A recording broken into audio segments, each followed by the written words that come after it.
और अब बात एक ऐसे शख्स की जो उसी इदारे में अब पढ़ाई करने वाला है जहां वो पिछले 5 साल से चौकीदारी का काम करता आया है।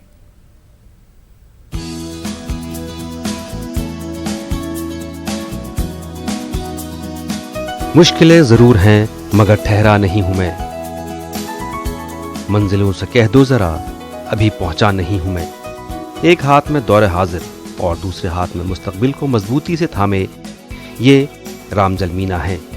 दौरे हाजिर में हिंदुस्तान के सबसे बावकार तालीमी इदारे दिल्ली की जवाहरलाल नेहरू यूनिवर्सिटी में सिक्योरिटी गार्ड हैं और आने वाले कुछ दिनों में यहाँ पढ़ाई करने वाले तालिब इल्मों में शामिल होंगे।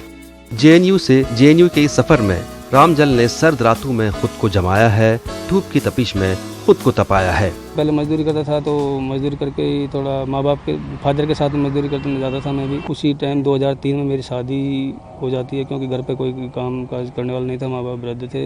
मेरी छोटी सिस्टर थी, उनकी शादी का भी मेरे ऊपर वो था क्योंकि इधर से भी मैं कुछ खर्चा।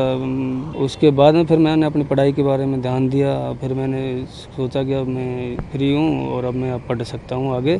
पैसे भी कटे थे, काट लेते थे, यहाँ पर 2000 रुपये काट लेते हैं फाइन का, जैसे भी अगर पढ़ता पाता है या मोबाइल देखते हुए पाता है। या ये मैडम मैंने यहाँ बीए लैंग्वेज रशियन में एंट्रेंस पास किया है और अब मैं आगे रशियन की पढ़ाई करूँगा। मजदूरी से तालिब-इल्मी तक के सफ़र की कहानी तो आपने जान ली, अब आप रामजल के तारीख और दौरे हाजिर के बारे में भी जान लीजिए।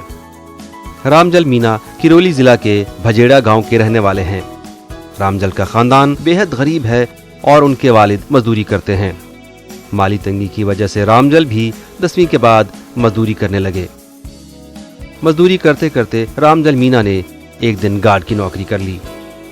रामजल ने किसी तरह से 12वीं और ग्रेजुएशन का इम्तिहान पास किया। गार्ड की नौकरी में ट्रांसफर के दौरान 2014 में रामजल जेएनयू आए।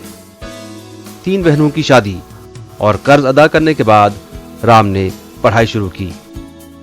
15,000 रुपए हर माह पाने वाले रामजल की 2 बेटियां भी पढ़ाई कर रही हैं। अब रामजल ने जेएनयू में रूसी जुबान के कोर्स का एंट्रेंस टेस्ट पास किया। रूस से स्ट्रैटेजिक दोस्ती की वजह से रामजल ने रूसी जुबान की पढ़ाई का मन बनाया था, लेकिन जेएनयू के तय कवायद के मुताबिक पढ़ाई और नौकरी एक साथ नहीं करने की वजह से रामजल मुश्किल में है। कहते हैं यूनिवर्सिटी थोड़ी छूट दे दे तो रात की शिफ्ट में वो चौकीदारी करने को तैयार हैं।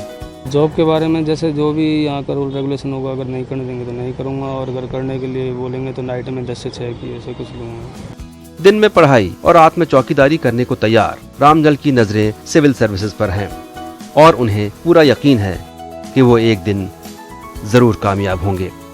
Bureau report, news 18 Urdu.